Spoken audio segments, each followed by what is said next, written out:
Welcome to Mueller Time, episode 13. We're not skipping number 13 like we're a hotel. I thought about that. I was thinking about, it's funny you said that. I was thinking about Trump hotels. Like, do you think he skips those? Oh, I don't know. I've never stepped foot into a Trump hotel property. And we never will unless it's for some kind of something that won't be beneficial to his hotel, I'm sure. Speaking of which, just so everyone's aware, regardless of what happens to him in terms of this investigation, I'd like everyone to know that it is assured that his empire will be destroyed. Oh, yeah. That's without question. People are arguing, especially in the news right now, well, what's going to happen with Mueller, the investigation, what happens if he pardons himself, we could probably go on about that for hours, but his empire is finished. Okay, well, let's say his empire is finished, though. Who will have claims on it? All of the people he owes money to, which... those are a bunch of Russians. So if Trump goes down, then does Russia basically own his empire? How does that work? Oh, well, they can't collect it, I don't think. So I guess it'll defer to, it'll just be in court forever. And then eventually the lawyers will keep all the money like usual. How much are Melanie and Barron going to get? Well, I'm sure Melania, excuse me. Speaking of which, it's funny. It's funny you brought that up because I had this whole thing planned now that we have our computers set up. Yeah. And, Melania, well, as you guys know, she's supposedly came back today, but really she's been missing for about 30 days. And it made me think of this. Do you remember this? The Oak Ridge Boys, Alabama. Carmen Sandiego, man. Where in the world? You never watched that? No. Oh, it was a game show, man. Yeah, I think I might be too old for that. It was Where in the World is Carmen Sandiego? Yeah, I missed that one. Oh, well, that was Rockapella. Oh, okay. Anyway, yeah. So, wait, what was I saying about Melania? I'm sorry. I don't know. Barron. Barron and Melania going. Well, she was missing, but then she had apparently had an appearance today, but no cameras allowed. If she, by the way, I love the look on your face when I played that random Rockapella song. Yeah, we don't know what's going on with that. That's just a bizarre story. And isn't the Ramadan dinner supposed to happen on Wednesday night of this week? And if so, she should be the host of it. I'm sorry, did you just say there's going to be a Ramadan dinner? I heard it's not canceled this year like it was last year. Let me understand you. In this White House, there's going to be a dinner, a Muslim-related dinner. Yeah. Now, they didn't do it last year, and I read a story earlier over the weekend that it has not yet been canceled for this weekend, and it will be on the schedule for Wednesday. So publicpool.kinja.com, I don't know if they have the Wednesday schedule up yet, but that's where you'll find out if this is actually happening at the White House. Do they know what Ramadan is? Because I feel like once they find that out, it's going to be canceled. Well, that's what happened last year. Right. There just seems like they don't know what that is. No. Yeah. Because that would be very Ramadan hard. Dinner with the Philadelphia Eagles Super Bowl champions. Yeah. But But hey, just to answer your question real quick, I don't know what's going to happen to that money with his empire. I guess who gets all the buildings? Who gets all the properties? Well, what they'll do is they're going to eventually appoint a judge like they did in like 9/11 and all those create where you need someone in charge, and they'll figure out who owes what, and probably everyone will get a check, and that's what can you do? Yeah, let's see how those pieces fall. Yeah, every American should get a payment for what we're going through right now. It's like today's Monday again. It's unbelievable. It's endless. Like you said, you wake up, the Philadelphia Eagles, Manafort is going back. Manafort's trying to use WhatsApp. Like, what? Yeah, no, that was the late breaking story. It's we're recording this on Monday evening, and the word is a motion was filed to have Manafort's bail revoked. Right. They're going to put him in jail. That's awesome. This is the second time. So this time he is going to jail. Wow. Yeah. He tried to pull this before. They gave him a warning.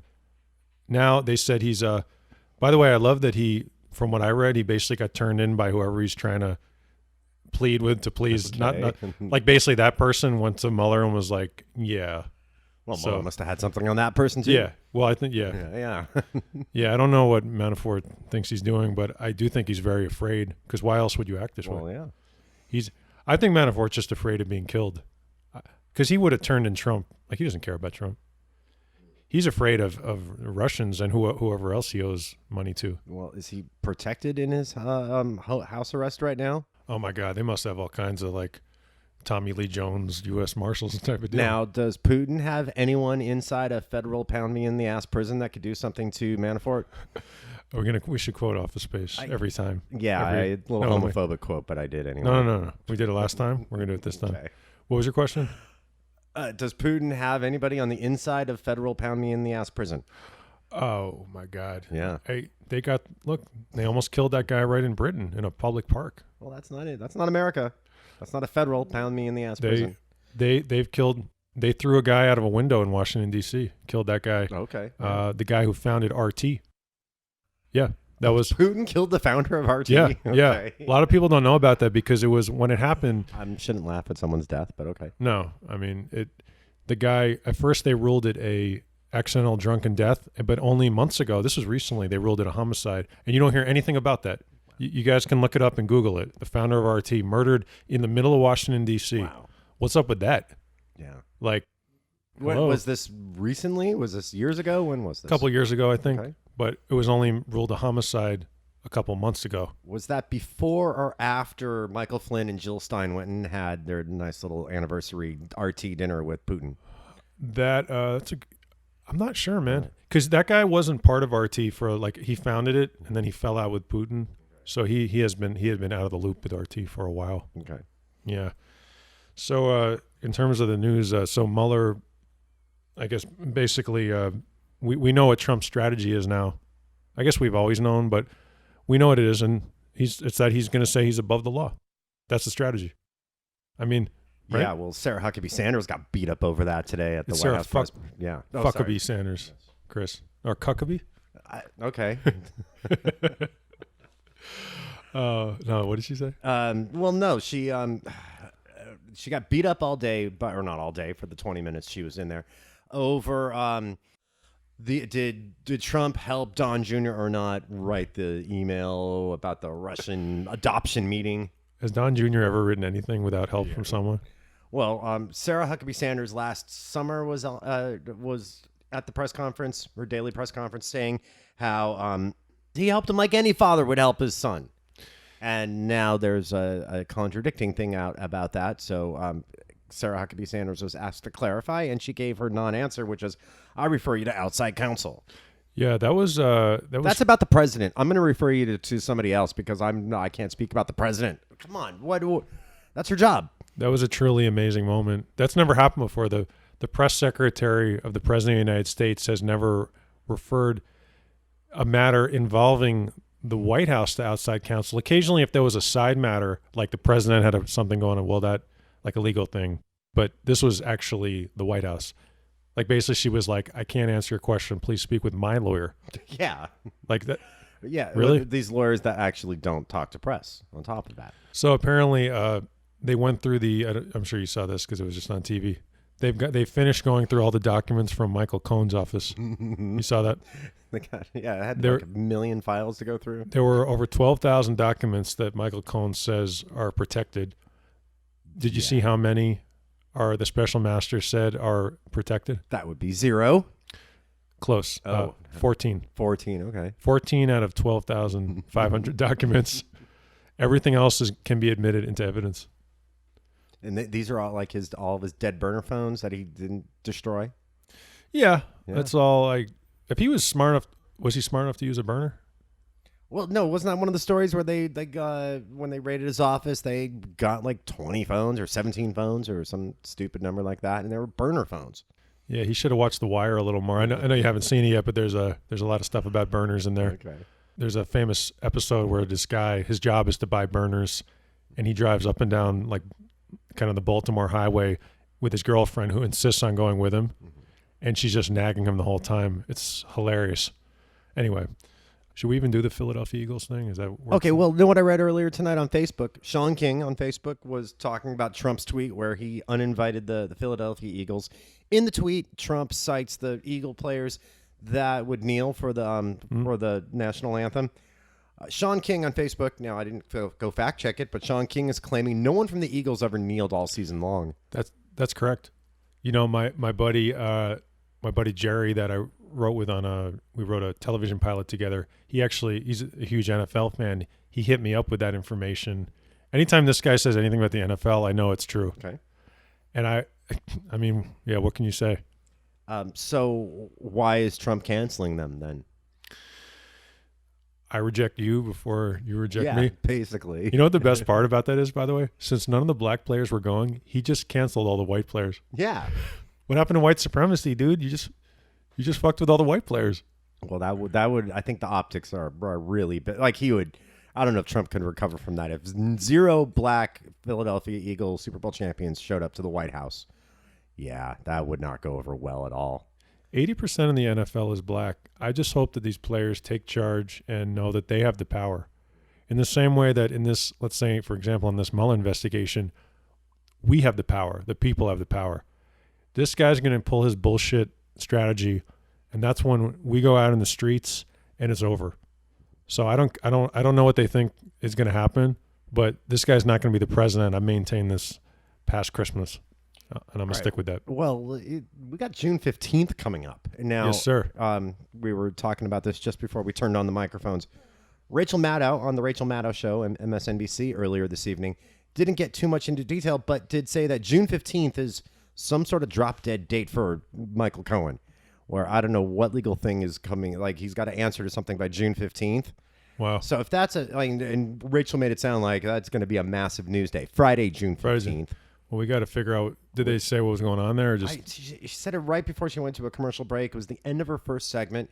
And I know if you go on Twitter, the Rachel Maddow Show Twitter account tonight has a link for the first entire segment of the show. So we should probably record on June 15th because I'm going to be going out of town if that's going to be as crazy of a date as Rachel Maddow claimed tonight. Interesting. Well, we'll have to follow up on that. I don't think Michael Cohen is doing too well right now. No. Every day is June 15th. I was reading he can't talk to anyone on the phone because everyone he talks to assumes they're being recorded. Yeah, I mean, look, Michael Cohen is forget about the Trump-Russia investigation. I mean, they have him on easily provable crimes. He's going to jail unless he helps them out. Yeah, well, that might be June 15th. Yeah, I'm gonna after we're done taping, I'm gonna go see what's going on with that. Yeah, watch Rachel's first segment from tonight, the Monday night episode of the Rachel Maddow Show. I didn't really get to watch much TV. I caught a little Chris Hayes, and was pretty busy today, as always on a Monday. Oh, so no big deal. Giuliani said it'd be okay for Trump to murder James Comey. Of all the things he could have gone with, he goes with, we're gonna kill James. He could kill James Comey and get away with it. Of all, I mean, wow. That's some serious disrespect right there. Every Sunday I wake up in some kind of, like I've maintained many times, a kind of apocalypse now Martin Sheen fog with the fan spinning. It was like 100 degrees today. And I look up. I'm still alive. It's another day here in Trump's America. And I turn on Meet Depressed. That's my Sundays usually. Meet Depressed? That's good. That's I like that. No, that's what it sounded like you said. Yeah. Me Depressed. I turn on Me Depressed. And you usually tell whoever's still here to leave, so we can, hey, I take my politics seriously. No, but that's another. So anyway, first thing I see is Giuliani's like diseased syphilis out of the face. And do you know how he started that interview? I missed Me Depressed this week. He goes, "Thanks for having me on, Todd." Oh yeah. And then he goes, "No, I'm sorry, Chris." Like he gets both names wrong. Well, he's Chuck Todd, so he could have played it off by just calling, because he's I don't know, you can get away with calling someone by their last name. But when he totally screwed it out, I didn't see that go down, but I did read about it. So then he thought he was Chris Matthews. No, he called him Todd Chris, basically. Like he got, there's only two names, and you didn't get both of them right? Well, no, his name's Chuck Todd. That's the host of Meet the Press. So Giuliani could have avoided stepping in it by just playing it off like I'm just calling you by your last name. But then he tried to correct himself by saying his name's Chris. And then he made a baseball reference. He was like, it's not baseball. Chuck Todd, or Cuck Todd, as I like to call him, because he is one of the... No, he's not that bad of a guy. Come on. He's okay. He's not the best that's on MSNBC, but... He's a mainstream... Don't give him the same name guy. You give Sarah Huckabee Sanders. Come on. I don't know. Cuck Todd is pretty amazing. I gotta stick with that one. All right. Yeah. I won't fight that battle with you. We'll do another one. Well, Cousin Huckabee that's my favorite. That was by Michelle Wolf. That was amazing. That's great writing right there. Oh, we missed last week. We missed the big topic of the week last week because we recorded on Tuesday, not Wednesday. Oh, okay, yeah. Feckless C words. I really, just to say, I've really tried to keep this show, because it's called Mueller time, obviously. So we try to, as much as possible, keep it about Mueller and these right-wing wackos with all their side stories. We do try to, listeners, we do try to, as much as possible, avoid them. But you can't. When it is a big story, especially as people who I've been working in comedy a long time, we like to talk about these things. Anyway, so yeah. What do you think about that? All right. Well, the most offensive thing of the whole situation was the least discussed aspect. Right. Which was both Sarah Huckabee Sanders and then Trump's tweet. Sarah Huckabee Sanders' statement to, I can't remember which press outlet, and then Trump. All right, say what you will about the vulgarity that came out of Samantha Bee's mouth. The White House press secretary called on, and she used the word must. She said that TBS and Viacom, or Time Warner and Viacom, must find a way to punish Samantha Bee. Very scary. And then the next day, Trump said she should be fired. Yep. That's absolutely un-American. Absolutely. That's unconstitutional. Now, fortunately, our First Amendment makes those opinions from Sarah Huckabee Sanders and Trump, makes their opinions irrelevant. So as vulgar and vile as you want to think the C word is, as you may think, and you rightfully should think that, it doesn't matter. She could say that. Samantha Bee only made one mistake, and that was apologizing. Never should have apologized. If you're going to say it, you got to go all in with these people. And I was very surprised by that, because I'm a huge fan of hers, and she's the real deal as a comedian. And that was really surprising to me. Look, that's obviously job-saving moves, because she's got advertisers to keep on her program, and she had to keep her corporate overlords happy because the president asked her corporate overlords to fire her. She could have, and that was absolutely a fascist move. But she could have fought that out and won. I know it. I know it for a fact. Now, that's not a word I would use, not a word you would use, but the way she used it in that context. Let's remember what she was. Actually, let me say it like this. I'll just pose this question to you or to anyone who's listening. What is the appropriate word for a person who posts the same week that her father has begun destroying the lives of thousands of families and separating kids from their parents, intentionally posts a posed glamour shot of her with her child? What is the appropriate word? That's my question. How much do those pajamas cost in the picture? It's Samantha Bee used the best word she could think of. And that word, hey, I'm not going to say it, but it sure sounds appropriate to me. Okay, Samantha Bee did not use that word lightly. She didn't call Roseanne a feckless C word. Right. And I have a feeling if Samantha Bee called anyone else other than Ivanka Trump a feckless C word, it would not have been as big of a deal. Right. Let's say she called Sarah Huckabee Sanders. No, you can't. Michelle Wolf learned that. If she chose to use that word against someone that wasn't in the Trump orbit, it would have just passed off and gone. It wouldn't have been a story. But you're not allowed to call the what's her actual job title? No, they're playing it off that you called the daughter of a president the C word. Well, she's a senior advisor to the president. Right. Yeah, it's amazing how you can be like a 40-year-old white person, but all of a sudden you're someone's child. Meanwhile, all across this country, you can be a 10-year-old black kid getting thrown over a desk, getting arrested. It's amazing how Tamir Rice was a 12-year-old grown man. Mm-hmm. The one that was Cleveland, right? He's the Cleveland kid with the toy gun that was shot within seconds, right? And he wasn't even 12. He was younger than that, I think. Tamir Rice was shot by a guy who never should have been a police officer. No. He was basically thrown off one force. The other one did not do the proper background check. I understand, not to change the topic too much, I understand a lot of the issues that police face, and a toy gun and a real gun look exactly the same a lot of the time. But that particular incident, that officer was a complete lunatic. Yeah. And we've all, you can go to Google and read all about that. That was insane. So, yeah, there's an incredible double standard there. I love it. Yeah, the president, those are his children. What are you kidding? One of them doesn't even barely have any hair. What do you mean children? The guy's like 49 years old. He looks about 109. Yeah. Ivanka has pulled the I'm the president's daughter card on her own. In an interview a few months ago with Peter Alexander from MSNBC. Mm-hmm. Yeah, she hides behind "I'm his daughter" when it's politically convenient. Wow. And so that was the shield she was given against Samantha Bee. Well, how can you call the president's daughter the C word? So I read something in terms of the gun debate that's been going around. I read something that actually was shocking. You know, a lot of these right wingers talk about, well, we have laws on the books and they're not enforced, that kind of thing.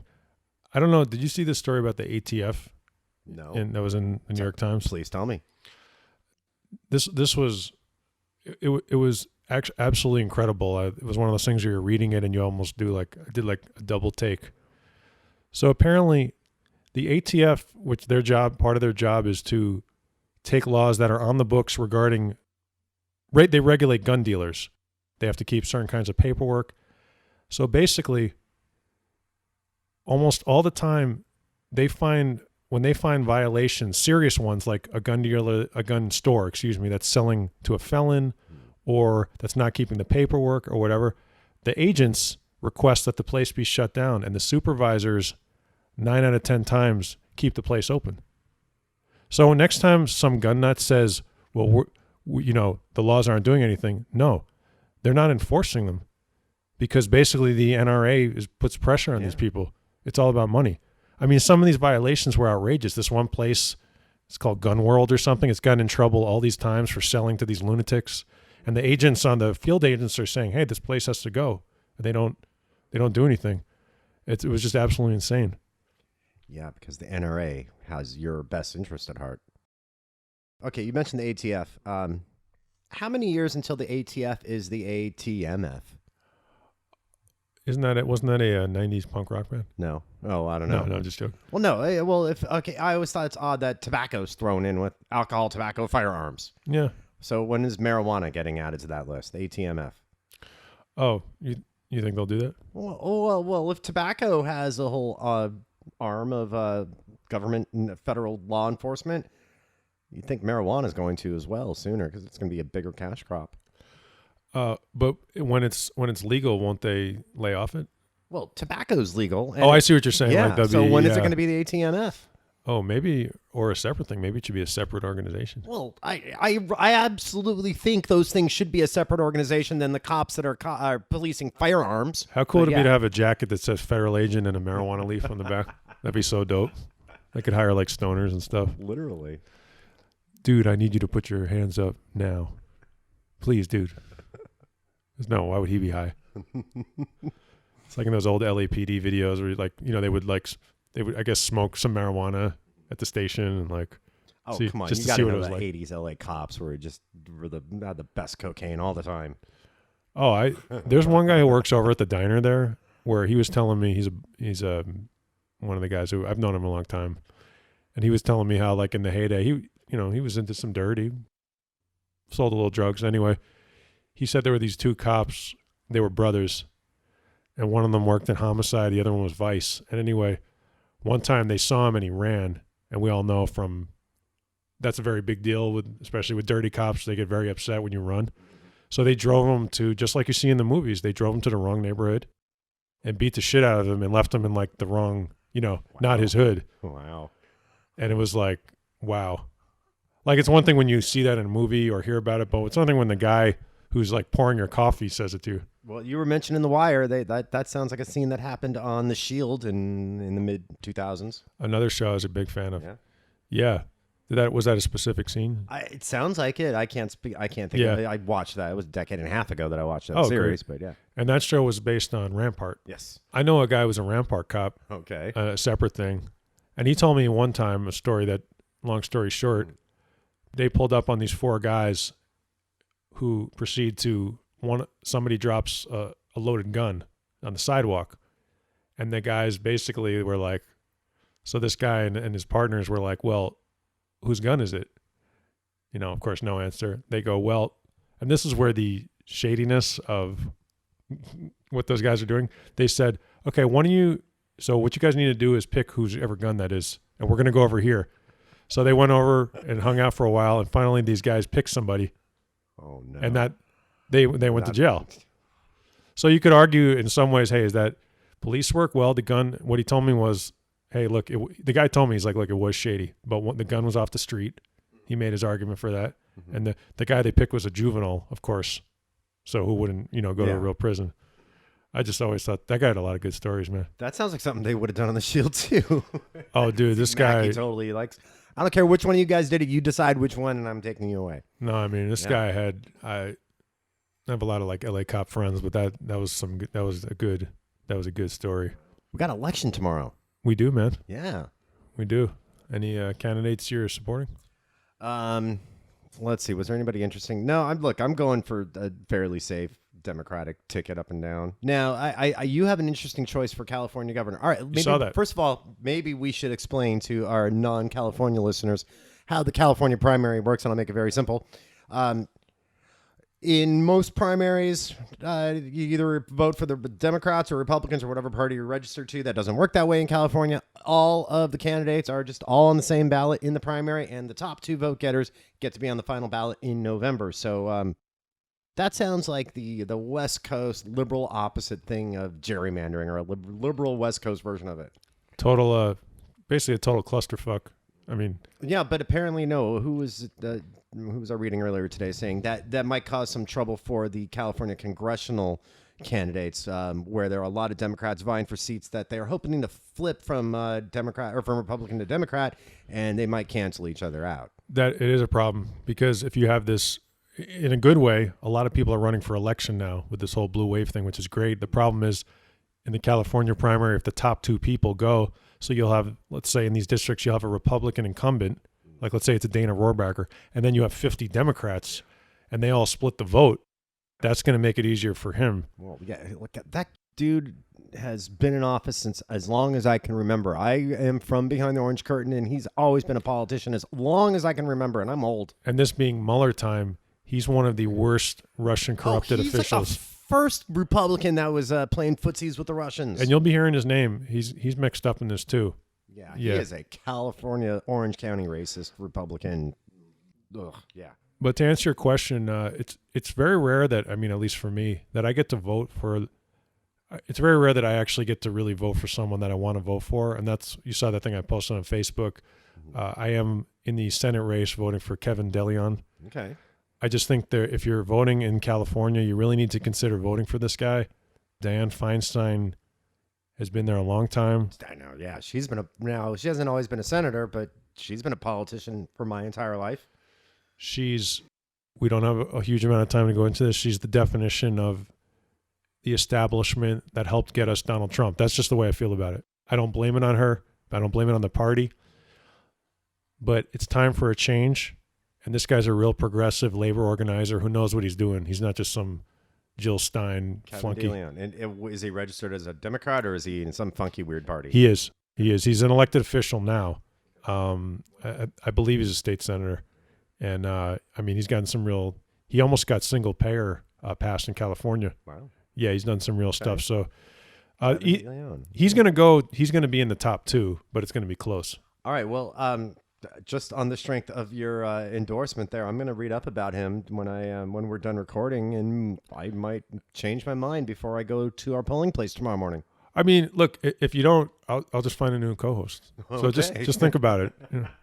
That's the Donald Trump school of negotiation. Oh, hey, check this out, man. You want to talk about how this guy's the worst fucking negotiator ever? Here's an Apprentice story for you. Okay. I was reading this. It was in Variety. Season 1 of The Apprentice. Guess how much money he made? Oh yeah, I read this. $50,000 an episode. 50,000. Now, for all you guys outside of Hollywood, that's the minimum you can. Now, that's a lot of money. Obviously, that's the minimum you can get in a gig like that, a reality gig. If you're the star of a network show, again, a lot of money, but they're totally lowballing you, which is what networks do. So the show's a huge hit. Chris, season 2, how much did he ask for? He asked for like some Friends money. He wanted $1 million an episode. He asked for $1 million an episode. Let's recap. He was making $50,000. He asked for $1 million. Okay, hey, I get it. No, that's a normal move that any star going into the second season of a big hit TV show absolutely ask for more money, as you should. And Chris, what did they end up giving him? He got only $10,000 more. $60,000. He said $1 million, and they said, "How about 60?" He said yes. The art of the deal. You have got to be fucking kidding me. You have got to be kidding me. Yeah, I loved reading that one this weekend. He should have made $1 million was too high. He should have made at least $300,000-400,000. Okay, I didn't read all the details. Now that's going to be his fee for being on the show. Now he doesn't even like own the production company, or I mean, he's going to have a bigger piece of the pie than just his fee for being a character on The Apprentice. It's possible there could have been other stuff built in there, but the way that interview featured it was Jeff Zucker who said that. Okay, and I mean he all but mocked him there. They were laughing at him. It's just amazing. And you know that Trump must have tried to find a way to spin the only getting a $10,000 raise as a positive. I would love to hear his spin on how that he got what he wanted. But it was also funny. That's what's so this fool is going to North Korea. Okay, so what's in the letter from Kim Jong-un? I mean, look, the summit's back on. It's going to be a joke. It's already. What's in the very interesting letter that Donald Trump wants the White House press reporters to pay him to read? The giant letter. Did you hear him say that though? Like, how much? How much? You want to know what's in it? How much? Come on. Yeah, I don't know. All right, y'all. Well, look, we're hit that 30-minute mark, so we'll see what happens next week. Otherwise, thanks for listening. If you want to follow me on Twitter, it's Eric Levay. It's EricLevai. And at Mr. Chris Carey on Twitter. Go ahead and, if you could, also write us a review. 5 stars only, please. One of you gave us a 4.5-star review, which is keeping me up nights. So. Oh, no. What was that half-star knockoff for? I just want to know. What do I have to do to get my buzzing phone? That's what it was. What do I have to do to get that 5 stars? Let us know by writing a 5-star review. All right, y'all. We'll see you next week. And as always, really appreciate you listening. Thank you. Thank you.